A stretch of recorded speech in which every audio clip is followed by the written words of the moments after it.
Freedom of religion is one of the fundamental rights recognized in the 1948 Universal Declaration of Human Rights. Freedom of religion is protected by the International Covenant on Civil and Political Rights, the International Convention on the Elimination of All Forms of Racial Discrimination, Article 18, and the United Nations General Assembly's declarations on the elimination of all forms of intolerance and of discrimination based on religion and belief, 1981, and the Declaration on the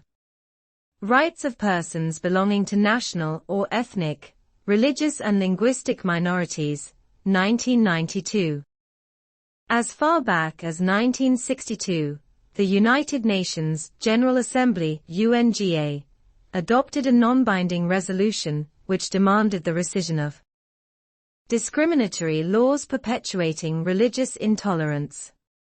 In 1981, the UNGA adopted a statement defining intolerance and discrimination based on religion or belief as any distinction, exclusion, restriction, or preference based on religion or belief and having as its purpose,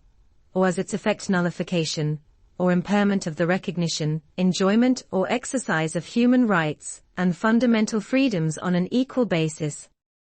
Since 1981, an independent expert appointed by the United Nations Commission on Human Rights has been tasked to identify existing and emerging obstacles to the exercise of the right of freedom of religion.